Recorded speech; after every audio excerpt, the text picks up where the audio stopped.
Hi everyone, today I'm here with the one and only Mr. Dan Hellman.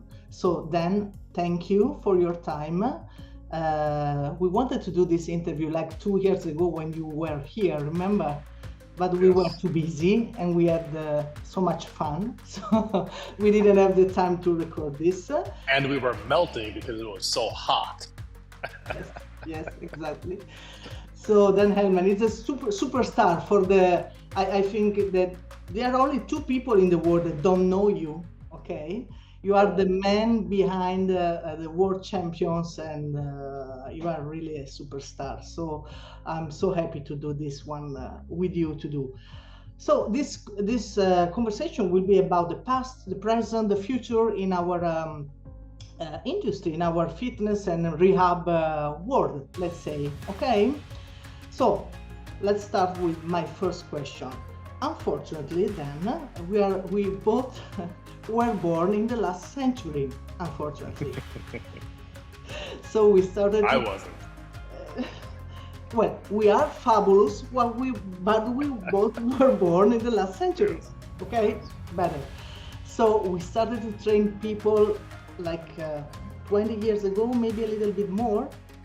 I think so. Oh yeah. So do you remember yourself from a professional point of view, of course, yourself at that time when you began, okay? How was your job at that time? How did you start? I know that you are a classic physical therapist. So can you tell us something more about that time? Well, classic physical therapist with a twist, because the school I went to in Des Moines, Iowa, was an osteopathic-based school. Okay. So we did the traditional physical therapy, but we also did alternative approaches like muscle energy techniques, fascial releases, different things that other physical therapy schools did not do. And as a matter of fact, my home school, the University of North Dakota, I wanted so badly to go to the University of North Dakota, but I was turned down 3 times. And I was finally accepted at the University of Osteopathic Medicine in Des Moines, Iowa. And I was a little bit upset because I didn't get the school that I wanted. But the universe kind of always gives us what we need. And when I look back on it, it opened my eyes to other modalities other than traditional physical therapy of your hot pack ultrasound massage, a few little exercises, 10 reps, all of the basic stuff that's taught in physical therapy school. So when I got out of school, that's in the United States, we have a really weird system, right? So, if you have money, you have a good insurance policy. If you don't have money, you don't have a very good insurance policy. And we had this thing called managed care, where in the past, if a physical therapist was seeing you for an hour and they charged, $200, the insurance company paid that. But we got to this position in our society where the insurance company said, no. Everything now has to be research-based. It has to have outcome basis to it. And a lot of what we did could not be researched. In my opinion, the human body really cannot be researched very effectively because we are not a petri dish. We are a human being with emotional, mental, spiritual, physical properties to us. So when I graduated from school, it went from while I was in school, I was getting offers every week from different clinics around the United States. When I finished, come and work for me, because physical therapy was a shortage. But by the time I graduated, managed care had taken over, and now the physical therapy profession was getting killed because we did not have research-based protocols. So when I graduated, I took a traveling therapy position for the first year. And then I decided I wanted to move to Florida. And when I moved to Florida, I put out 48 resumes in the past, or curriculum vitaes, in the past, if I would have put out 48 curriculum vitaes, I would have had 48 job offers. But because it was such a transition point, I had 2 job offers. And one of them was to be 40 hours a week in the clinic. And then I was also an athletic trainer, the guy that sits on the sidelines if an athlete gets injured. And then they wanted me to work every weekend as well with the athletic teams for $38,000 a year. And I thought, oh my God, that's just not a lot of money for as much time as I'm going to be working. So I decided I'm going to put my name out in a gym. And so I put my name out in a gym. And because I was a physical therapist, my personal training became very successful. And so that's how I got my start in the training world. And then that's eventually how I met Paul Chek, and then eventually Guy Boyer. So it kind of, you know, if you ever say you want to make God laugh, tell him you have a plan, because I just kind of went whatever direction that the universe had pushed me in, and that's how I ended up being in the gym. We will talk about Paul Chek and Dr. Boyer later. So, Okay. What was the biggest change for the better and for the worse in the fitness and in the rehabilitation world in the last 20 years? Well, that's a good question. I think that we have become more technology driven. So we have all these amazing technologies at our disposal, which I think is good and bad. You know, we can now track our sleep by wearing a ring. We have apps that we can take a picture of the food and it tells us what's in the food. We have all of these tools now. We can put something on our back and it tells us to straighten up, you know, our posture. So I think, you know, I've lived through that era of booming technology, which I think is great. I love technology. But I also think that it's also retarded our thinking, and we forget what it takes to be a human being. You know, the only creature that navigates the earth with a vertical spine. We forget that we have to sleep. I don't care what anybody says. I function on 2 or 3 hours of sleep. That's bullshit. They're not going to be healthy at some point. They're not going to get away with it forever. And I think that the technology is both good and evil. So I've been through all of that. And then also too, I think our approach to exercise, from my experience, now I can only speak from my experience, I went from, you know, 3 sets of 10 in physical therapy school to understanding through my mentors that exercise is like my prescription pad. Like a doctor has a prescription pad and they write you a prescription. That exercise is so powerful that if you prescribe it the right way, that you can get really amazing results. So, you know, I think that's, for me, that's how the past and the present has changed for me.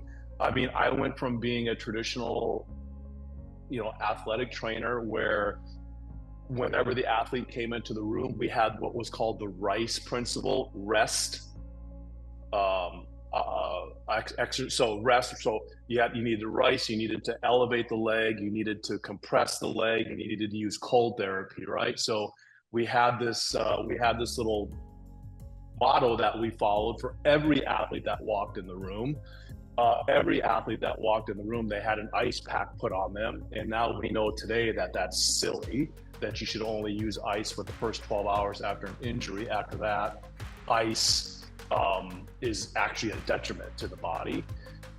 So yeah, I mean, it's been quite the change, I think, in events and technologies. But I love the new, but I also wish that we would understand the old, and actually that we as human beings were based on circadian rhythms, right? Our food quality, I love the European food quality over the American food quality. Our food quality has changed for the worse. So there's just, you got to go with the flow, so to speak. You got to take the good with the bad. And what is there of yourself then in your way of working today, and what is not there anymore? How do you change? Say that question again. How did you change by the years as a professional? We will get, I remember that we will talk about Czech and a year later, but I mean, you change, of course, 20 years is a lot of time. Well, I changed because I was in the position, and I'm very, very fortunate to say this, I was in the position that I could take most of my money that I earned and I could put it toward education. I don't want to get into why that is, but like I was able to educate myself. So when I finished physical therapy school, my education I felt was, even though I thought the school I went to was extremely good, and again, it exposed me to other technologies and methodologies, I felt like I did not know anything when I graduated from physical therapy school. So I poured myself into continuing education. I took so many classes, and if I'm honest with myself, I do not do anything today that I learned in physical therapy school. Nothing, right? That was, I wanted to know this one. Okay. Nothing. But what the master's degree in physical therapy did for me is it gave me credibility with my peers. Okay. Because I was functioning in the fitness world where most of the trainers, they don't have degrees for the most part, right? And again, I'm not saying that in a bad way, because Paul Chek didn't have a degree. He's one of the most intelligent people I've ever met in my life. So the diploma gave me credibility. So I changed throughout the years with the different education that I learned. And whenever I went to a continuing education course, I had one goal. I wanted to learn one thing. If the weekend, if the 2-day weekend, 3-day weekend, if I could just learn one thing from that course, it was a success for me that I could take back and I could put into practice on Monday morning. Because a lot of the times, Laura, the courses, I didn't agree with them. I just didn't, I didn't feel right in my gut what they were saying. But everybody that I came in exposure to was a teacher in some sort of way. And I learned something that I thought was valuable that I could take to my patients. Of course. So fast forward, at some point of your career, you met Paul Chek. And then later, I think that it happened later, you met Dr. Boyer, right? Yes. And they both deeply, because I know, deeply influenced you. So their way of thinking, of approaching the human body, training the human body, treating the human body, and it is at the base of your work, right? Yes. So by the years, so if you want to talk about these two important figures, do it. But by the years, this is my question, by the years, are you strictly applying their methodologies, or if it happened, did you question their point of view and maybe rework it? Well, I think, Paul Chek said, don't believe a single thing until you try it for yourself. Don't believe a single thing that I'm saying until you try it for yourself. Okay. He says that day one. All right. So I think it's important to always question what you're learning, and to try to apply it to yourself first. And I would say that what I was good at was learning from Paul and Dr. Boyer, and then taking it and putting my own spin on it, like putting my own technique on it or something, because everybody learns differently. And there's only one me. There's only going to be one Paul Chek. There's only going to be one Laura. There's only going to be one Guy Boyer, and we're never going to be those people ever, nor do you want to be, right? So I think it's important that you take whatever you learn and you take the sound principles that you learn, and then you make it your own and you put your own spin on it. So that is what I did. And those two men, I would say, besides your parents, obviously, they had the most influence on me in my entire life. Okay, I mean, without a doubt, they influenced me to a great deal for not only my professional life. As a man Paul too. more, yeah, as a man, I mean, for my personal life as well. Do you want to tell us something just a little bit more, not too personal, but something a little more about them, about both of them? Well, I think the personal side more for Paul.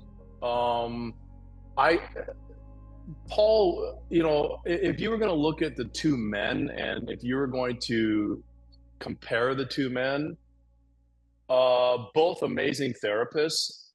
Boye probably I mean, he's a manual therapist, right? I mean, I've never had somebody put their hands on me like Dr. Boye has.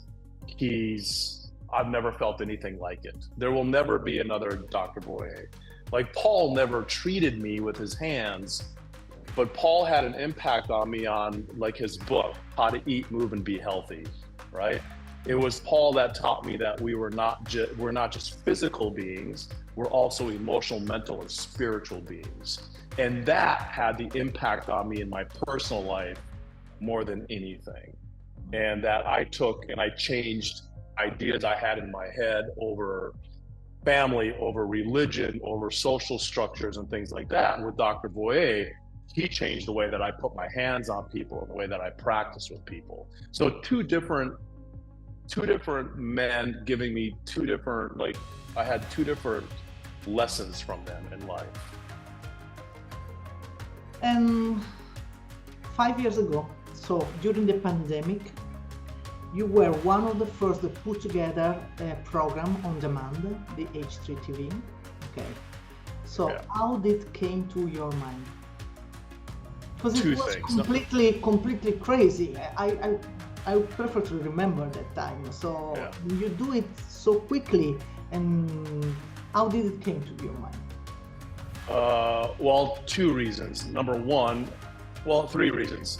Number one, I was talking to Dr. Greg Rose, who runs TPI, the title is the Performance Institute, right? Mm-hmm. Another amazing human being, amazing therapist, incredible business person. And he's like, Dan, why don't you have an online presence? And I'm thinking to myself, I don't know, because I've been so busy traveling around the world teaching and doing stuff like that I just haven't really thought about it. But COVID gave me that opportunity, okay? And then also too, the second thing is I saw a need for someone to translate Boye's work into something that they could understand. Because let's face it, Dr. Boye was very difficult to take a class from. I had many of the students, like I hosted him here, and I had many students come up to me, hey, I don't understand what he's saying. Can you explain this to me? And I thought, well, hey, here's a little niche for me. I can translate Boye's work into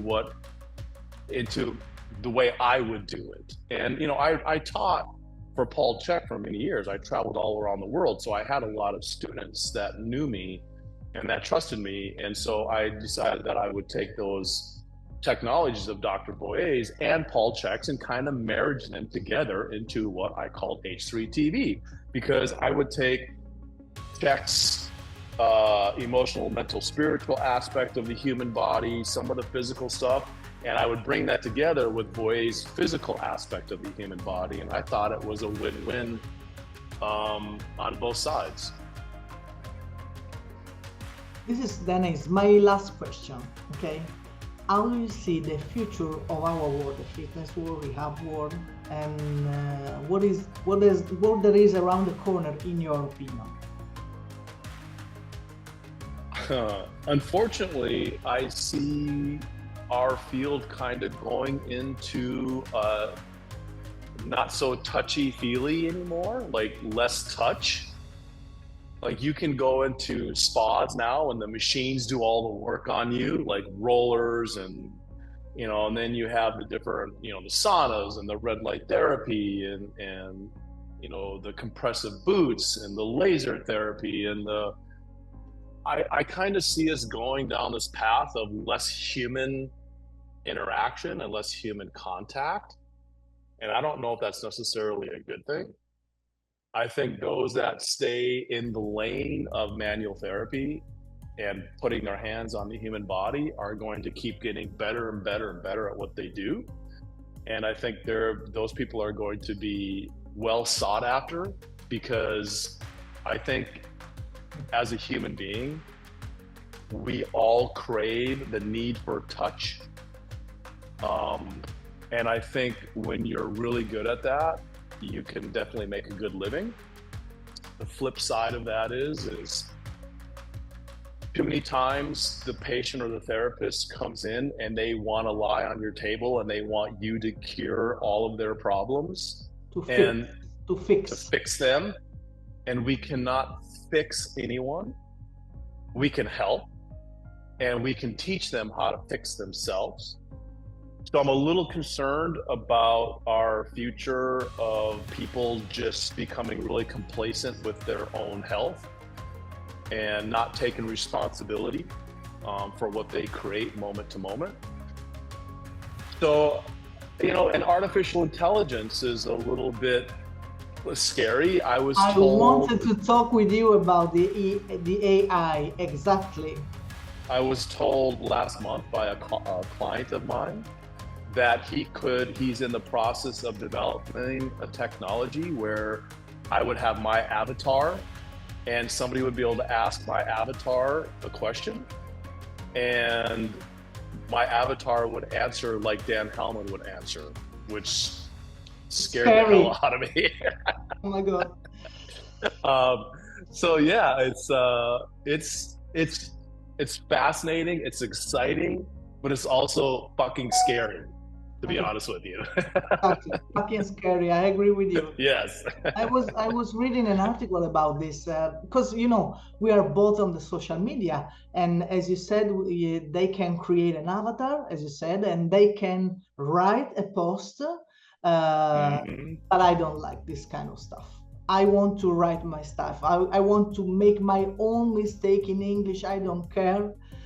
I want to do my stuff. I don't want someone. Also, if I can ask to chat GPT to do Laura mistake, which is crazy.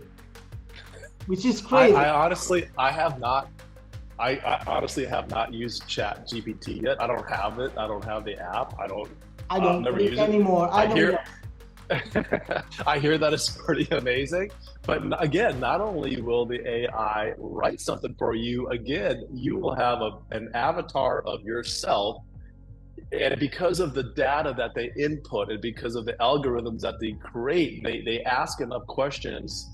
The makers of this, they ask enough questions of you that the machine starts to think like you. Thank you. And yeah, so it's I don't know. No. I don't like it. And we'll see. No, I don't like it. And then what there is in your professional life in the future, do you see yourself doing the same thing that you are doing right now, let's say in 10 years? No, I mean, listen, my next birthday is gonna be double nickels, 55. And my father worked 3 jobs until the day he died at the age of 69. I don't want to be that person. I love what I do, but I also, there's a lot of things I want to do. I'm still trying to teach myself how to play guitar. I haven't touched my guitar now in over 3 months. There's a little bit of traveling I want to do, not a lot. And so what I'm trying to do is I'm trying to create a bigger online presence, to know that there's a program out there that people can access and have good quality information for a very reasonable amount of money. And so my focus is to create that program, to keep fulfilling and creating that program. Also, too, I'm never going to turn down a client. I have people that reach out to me all the time about, hey, can they come and see me? Yes, but my office hours are getting shorter and shorter and shorter as I get older and older, because I don't want to be spending all my time in my office treating people. So I see my future in the next 10 years to be a little bit more, unfortunately, to be a little bit more social media driven. and You don't less like it. in I know person. that you don't like it. I don't. I know. but again, you either move along with the times or you get left behind, right? So I think you always have to be evolving and recreating yourself, and change is okay. I mean, it's sometimes it's scary, but you got to roll with it. How about you? Me, Yeah. you know my husband, and you perfectly know my husband, and he says that I will finish, the last thing that I will say in my life, in his opinion, is squeeze that buttocks and then I will die. This is my husband's opinion.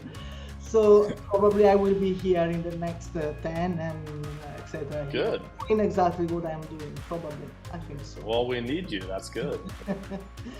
So then let's finish this saying to the one that want to contact you, where they can find you. So in your studio in Fort Lauderdale, or maybe on the beach at this point, probably.